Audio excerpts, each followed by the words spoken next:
YTBC, this is your boy Coach Shelton Harrison.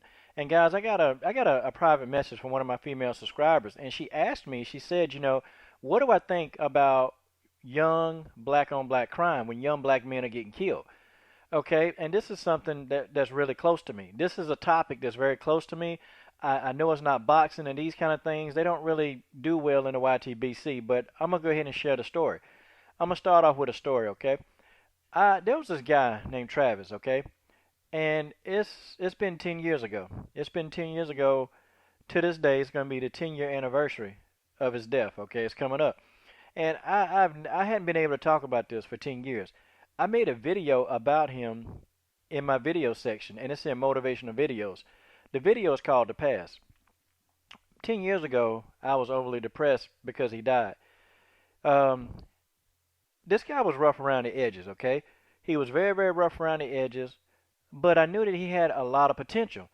So Travis joined my weightlifting team. He joined my weightlifting team, and in about 2 or 3 years, I saw this young man transform into, just the crazy, crazy, crazy young man into, a guy going off to college. I mean, I saw him transform into somebody going off to college. Like he was going off to college to go play football. And, he did weightlifting. The weightlifting program, in my opinion, and he also wrestled too. I think those two programs really changed his life. But it changed his life a little bit too good. Travis wanted to stop being affiliated with the gang that he was with, and he tried to disassociate himself with those gangs. He tried. And so one night he was catching the city bus home, and one of the gang members saw him, and they ran him down, and they killed him in cold blood. And people, I was depressed in that video. I was about maybe 80 pounds overweight because I was so depressed. And guys, people, we all get depressed some point in life, but I was depressed because I literally blamed myself for his death. I blamed myself for over 6 years for his death. I blamed myself, okay? And I did it because I knew where this young man was going, and I was always telling myself, you know what? If I just would have tried, if I just would have picked him up, if I just could have took him home, if I just would have had practice that day. See, you start going through a lot of stuff when, especially a young 17-year-old, got his whole life ahead of him, and, everything was looking up for him. Everything's was getting better. Then to have some self-centered idiot come take that away from him. To have somebody take it away from him. To have that taken. I was depressed. And I'm not afraid to tell the story anymore. I'm not afraid. I was terrified for years. And years and years and years to even mention his name, I was terrified. Because I had gotten so depressed, guys, that I really, really, really, I just didn't want to do anything. Anything whatsoever because I blamed myself for his death. So I'm going to answer your question, my subscriber. I'm going to answer your question, but I'm going to answer this. I'm going to read this letter. Okay? Dear everybody that once knew me, I've been dead for over 9 years, and I've learned a lot. I've learned more in my death than I did in my life. And now that I look back on my life, I understand that there are some people that I got to tell them that I appreciate them. I want to start off with my father. Father, I appreciate you. I appreciate you for leaving home at a young age. I appreciate you, Father. I appreciate you for just not being there when I needed somebody to talk about things that a boy needed to talk about. I appreciate you because Dad, when I needed a man's advice on things in my life that I just couldn't cope with, you were not there, and I appreciate that.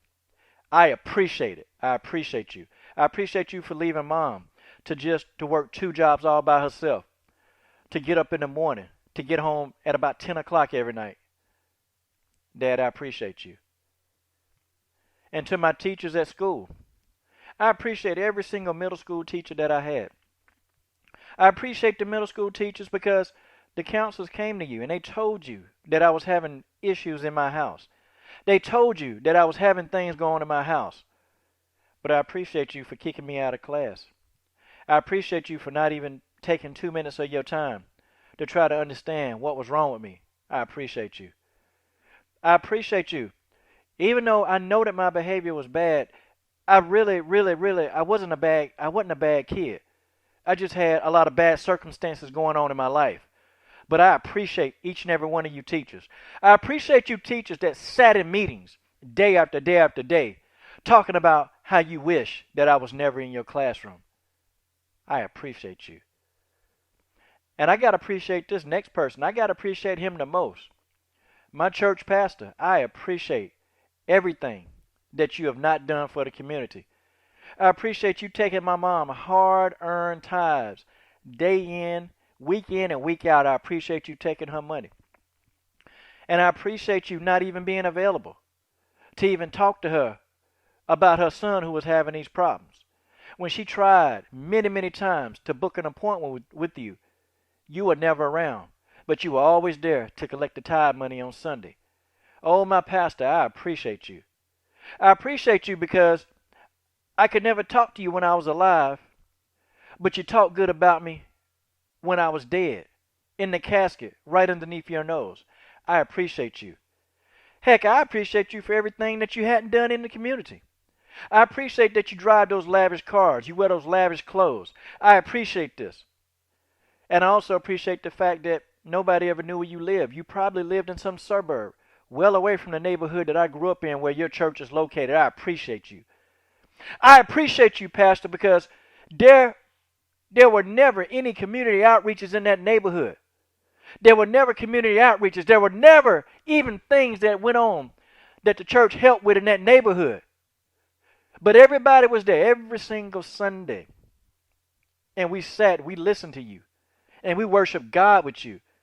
And we believed in the same God that you believed in. We believed that the God that you talk about only cared about money. I appreciate you. I appreciate you for not taking time, Pastor, because you knew my story. My mom have told you my story. To not take me aside and try to mentor me.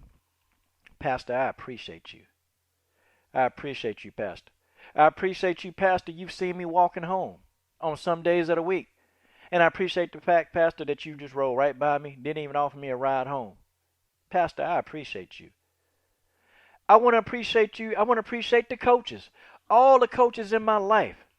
I appreciate you, coaches. I appreciate my football coach. Oh, I appreciate you for putting me on the bench. For putting me on the bench. For not even giving me a chance to even try.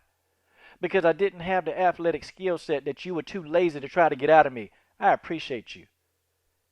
I appreciate my high school principal. I appreciate you.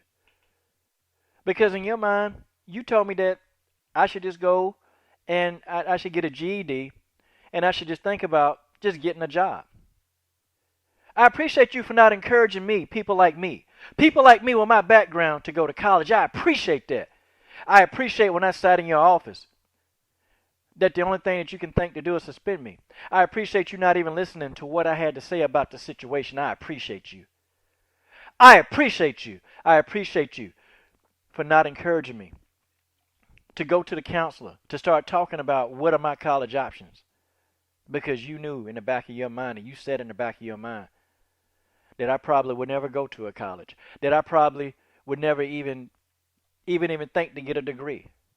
I appreciate you. And even then, and only then, you still never thought I wouldn't graduate from high school. My principal in high school, I appreciate you. The police, I can't leave you guys out. I cannot leave you out. I appreciate you for stopping me every chance you got. Every single chance you got, I appreciate you for stopping me and harassing me, and always try to make up an excuse to harass me to say that I look like somebody that somebody called the police on. I appreciate you. I appreciate you for putting my hands behind my back, for asking you a question. I appreciate you for putting your boot in my chest, for asking you what did I do wrong. I appreciate you. And to the doctor that my mom used to take me to, I appreciate you. I appreciate you. Instead of trying to really get to the root cause of why I was sick, I appreciate you for just giving me medication to control my anger. I appreciate you. Thank you. Thank you for everything that you've done for me, doctor. Thank you. Because without you, and without all of you, I don't think I'd be where I would be today. You see, I've always been told that it takes a village to try to raise one kid. But I feel like now that I've had time to think, that I've really, really had time to think now, I was around a village that didn't care whether I lived or died. And now that I'm dead, and I want to thank you to every last friend that I have.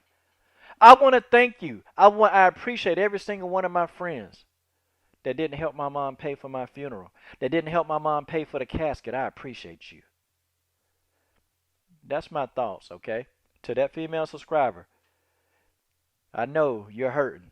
And I know that there's nothing that no man or woman can say to you that's going to take away that pain. But I tell you this, okay? I tell you this, and just as sure as my name, okay, is Coach. I've dedicated my life, I've dedicated my entire life to dealing with young men, okay? Dealing with young men, and not just young black men of any race, okay?